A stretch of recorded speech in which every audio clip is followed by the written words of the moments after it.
Drop year में मैंने biome के टारगेट बैच में एडमिशन लिया था। बायोम है सिर्फ मेडिकल प्रिपरेशन का संस्थान। परंपरा को कायम रखते हुए झारखंड के इतिहास में पहली बार नीट यूजी में 700 मार्क्स पार। तो अपने डॉक्टर बनने का सपना पूरा करें बायोम के साथ। बायोम किन्नू और नगरा टोली रांची। बीजेपी ने हेमंत सरकार को चुनौती देते हुए कहा है कि Santhal Pargana builders private limited की संपत्ति जब्त कर उसके खिलाफ कार्रवाई करनी चाहिए। बीजेपी के प्रदेश प्रवक्ता प्रदीप सिन्हा ने कहा है कि झामू जनता के बीच भ्रम फैला रही है। 2005 में बनाई गई Santhal Pargana builders private limited में बाबूलाल मरांडी के भाई रम्या मरांडी निर्देशक नहीं है। पुराने कागजात को लेकर जेएमएम के नेता लाकर भ्रम फैला रहे हैं। देखिए, झारखंड मुक्ति मोर्चा के लोगों के पास अगर इतनी जानकारी है कि किस तरह से भ्रष्टाचार हुआ है, तो आज राज्य में वो सरकार चला रहे हैं। इसको प्रेस के माध्यम से उजागर करने के बजाय बहुत सारे यूनिट हैं उनके हाथों में, जिसके माध्यम से वो भ्रष्टाचार की जांच भी करवा सकते हैं।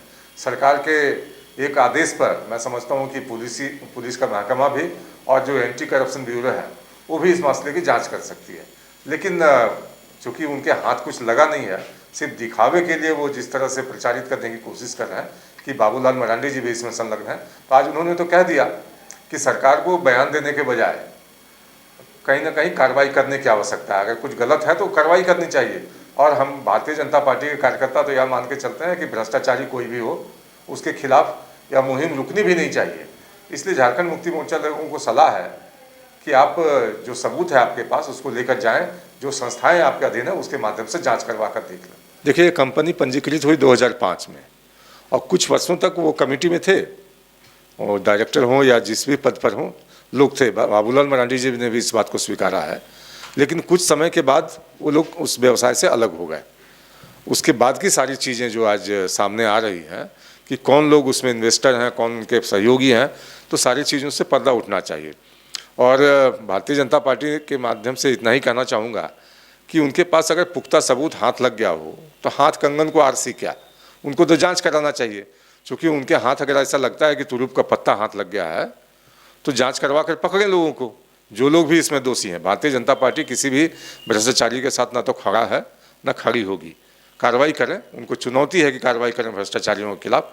लेकिन जो आरोप वो ईडी सीबीआई पर लगाते हैं, हम राज्य की किसी संस्था को इस तरह से बदनाम नहीं करेंगे। नहीं, ईडी और सीबीआई वगैरह जो है वो तो केंद्रीय एजेंसियां हैं।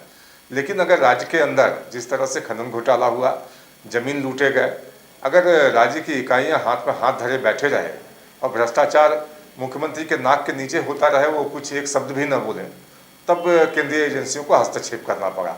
और आज सब कुछ उजागर होकर सामने आ रहा है। ऐसा नहीं है कि केंद्रीय एजेंसियों ने जो कार्रवाई की उसके बाद कुछ प्राप्त नहीं हुआ। आप देखिए किस तरह से लोग जेल में हैं, बड़े बड़े अधिकारी हों या फिर मुख्यमंत्री के जो करीबी लोग हैं, जो विधायक प्रतिनिधि हैं, आज वो भी जेल में हैं। तो कहीं ना कहीं आप ये मान के चलिए कि भ्रष्टाचार पर जिस तरह से झारखंड मुक्ति मोर्चा की नीति रही है कि सरकारी संरक्षण दो उनको, और जो पैसा कमाए वो उसमें हिस्सेदारी हो। मिनी लंदन मैक्लुस्कीगंज प्रकृति की गोद में बसा ड्रीम डेस्टिनेशन आपका कर रहा है इंतजार। आइए अपने यादगार लम्हों को बिताइए ड्रीम डेस्टिनेशन में। राजधानी रांची से महज 50 किलोमीटर दूर आपका अपना ड्रीम डेस्टिनेशन। जब टूटती है आस, जब थकती है सांस, जब रूठते हैं अपने, मुंह मोड़ता है जमाना, जब अंगड़ाई लेता है संकल्प, फिर बनती है कहानी, बनते हैं अनमिट निशान। देखिए मेरे साथ संघर्ष की दास्तां।